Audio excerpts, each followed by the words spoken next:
Bollywood updates. दोस्तों, Bollywood actress Nora Fatehi और Jacqueline Fernandes को ईडी ने पूछताछ के लिए बुलाया है। नोरा ईडी के दफ्तर पहुंच गई है और जैकलीन से कल पूछताछ होगी। इन दोनों से 200 करोड़ की ठगी और फिरौती के मामले में पूछताछ की जानी है। सुकेश चंद्रशेखर नाम के आरोपी ने दोनों एक्ट्रेस को जेल में बैठे बैठे अपने जाल में फंसाने की साजिश की थी। तिहाड़ जेल के अंदर से 200 करोड़ रुपए रंगदारी वसूलने के केस में सुकेश चंद्रशेखर और एक्ट्रेस लीना पाल जेल में बंद है। ये बंदा पूरा नटवरलाल है। इसने जेल से ही जैकलीन और नोरा को कॉल लगाया था और अपने जाल में फंसा लिया। अपने जाल में फंसाकर इनसे पैसे भी ऐंठ लिए। खुलासा तो तब हुआ जब इस बंदे की कॉल रिकॉर्डिंग किसी के हाथ लग गई। अब नोरा फतेही और जैकलीन ने किसी का काटा है या अपना खुद का कटवाया है, वो तो पूछताछ के बाद ही पता चलेगा। लेकिन इस केस पर और रोशनी डालने से पहले हमें 200 करोड़ रुपए की ठगी के मास्टरमाइंड के बारे में जरूर जानना होगा और 200 करोड़ के उस केस के बारे में जरूर जानना होगा जिसकी वजह से एक आम आदमी नटवरलाल बन गया और सीधे उसके बाद तिहाड़ पहुंच गया। इसकी कहानी इसलिए भी इंटरेस्टिंग है क्योंकि इसकी कहानी में नरेंद्र मोदी से लेकर मोटा भाई अमित शाह भी शामिल है। जब ये लोगों को कॉल लगाता था तो रेफरेंस देता था कि मोटा भाई ने कॉल करवाया है, यानी अमित शाह ने कॉल करवाया है। इसने राष्ट्रपति से लेकर प्रधानमंत्री तक के नाम को यूज किया और अपनी ठगी से लोगों का ऐसा काटा कि आज वो तिहाड़ पहुंच गया। अब कितनों का काटा इसका पता नहीं, लेकिन किसी का 200 करोड़ रुपए का काटा तो वो पहुंच गया पुलिस के पास। सुकेश चंद्रशेखर ने तिहाड़ जेल में रहकर ही 200 करोड़ रुपए की ठगी और जबरन वसूली को अंजाम दिया। उसने प्रधानमंत्री, गृह मंत्री और कानून मंत्रालय का फर्जी अफसर बनकर बात की। कॉल स्पूफिंग के जरिए बातचीत हुई जिसमें कॉलर आईडी चेंज होती रहती है।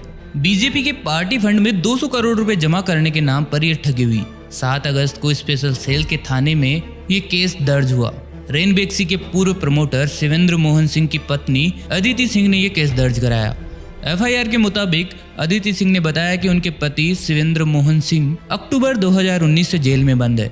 उनसे जून 2020 से 2021 तक 200 करोड़ रुपए की जबरन वसूली और ठगी हुई। उसने बताया कि सबसे पहले एक महिला का फोन आया। उसने कहा कि कानून मंत्रालय के सचिव अनूप कुमार आपसे बात करेंगे। फिर अगला फोन आया जिसमें अनूप कुमार बोल रहे थे। उन्होंने कहा कि ऊपर से आपकी मदद करने के लिए आदेश आया है। उन्होंने कहा कि कोविड के समय में सरकार चाहती है कि आप सरकार के साथ काम करें क्योंकि आपके पति हेल्थ सेक्टर में रहे हैं। इसके बाद फिर उसी शख्स का फोन आया और उसने कहा कि मैं स्पीकर फोन पर कर रहा हूँ, मेरे साथ गृह मंत्री अमित शाह है। इसके बाद अनूप का फोन फिर आया। ट्रू कॉलर पर यह नंबर प्रधानमंत्री ऑफिस में सलाहकार पीके मिश्रा का दिखा रहा था। इसके बाद अनूप ने कहा कि मेरे जूनियर अभिनव के टच में रहो और मुझे अपने पति के केस से जुड़े सभी दस्तावेज भेजो जिससे उनकी जेल से जल्दी रिहाई हो और वो कोविड के समय सरकार के साथ काम कर पाए। इसके बाद अभिनव ने खुद को अनूप का अंडर सेक्रेटरी बताते हुए टेलीग्राम पर संपर्क किया। उसने कहा कि सरकार उसका पूरा सपोर्ट करेगी, वो ये बात किसी को न बताए क्योंकि उस पर खुफिया एजेंसियों की नजर है। वो इसलिए कि सरकार के बड़े लोग खुद उससे लैंडलाइन से बात कर रहे हैं। अभिनव ने यह भी बताया कि देश के ऐसे कई बड़े कारोबारी घराने उसके प्रोटेक्शन में है। आगे बताया कि धीरे धीरे अभिनव मेरा विश्वास जीतता गया। उसे हमारे कारोबार और कंपनियों के बारे में पूरी जानकारी थी। शुरुआत में इन लोगों ने कोई पैसा नहीं मांगा, लेकिन एक दिन अनूप का फोन आया और उसने कहा कि उसे पार्टी फंड में 20 करोड़ रुपए जमा करने होंगे। उसने कहा कि आगे उसे रविशंकर प्रसाद जी या अमित शाह जी से पार्टी ऑफिस या नॉर्थ ब्लॉक में मिलना होगा।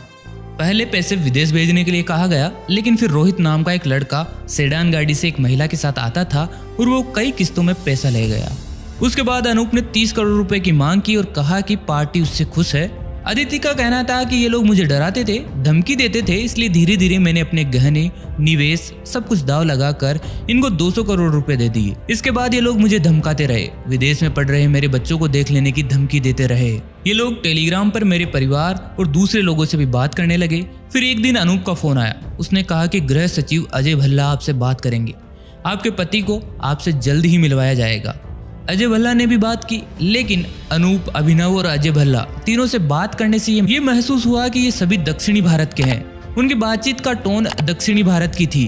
अदिति आगे कहती है कि मुझे आने वाले स्टेट इलेक्शन से 10 करोड़ रुपए और मांगे गए। मुझे इसके बाद में तो समझ आया कि मेरे साथ जबरन वसूली और ठगी हुई है। मैंने 200 करोड़ रुपए से ज्यादा रुपए दिल्ली की 4 लोकेशंस पर 30 किस्तों में दिए। खैर, इन सब के पीछे मास्टरमाइंड था सुकेश चंद्रशेखर और ये सुकेश एक्ट्रेस जैकलीन फर्नांडिस को भी तिहाड़ जेल के अंदर से ही फोन करता था, लेकिन खुद की पहचान और ओहदा काफी बड़ा और ताकतवर बताता था। जब जैकलिन सुकेश के झांसे में आने लगी तो उसने महंगे फूल और चॉकलेट गिफ्ट के तौर पर भेजना शुरू कर दिया। जब बेचारी भोली भाली जैकलिन फर्नांडिस को पता चला कि इतना बड़ा आदमी उसे डायरेक्ट कॉल कर रहा है तो वो अपने होश-हवास खो बैठी और वो तब भी नहीं समझ पाई कि ये सब तिहाड़ जेल में बंद सबसे शातिर ठगर सुकेश चंद्रशेखर कर रहा है। जांच एजेंसियों के पास सुकेश के 2 दर्जन से ज्यादा कॉल रिकॉर्ड्स हाथ लगे हैं, जिसके आधार पर जैकलिन के साथ हुई धोखाधड़ी का जांच एजेंसी को पता चल पाया।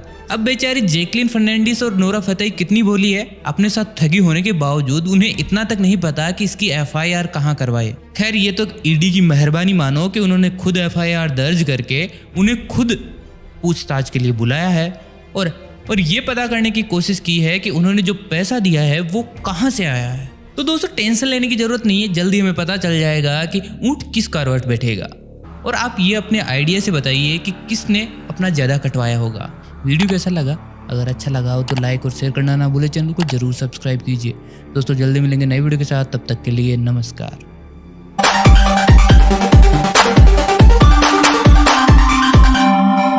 Bollywood updates।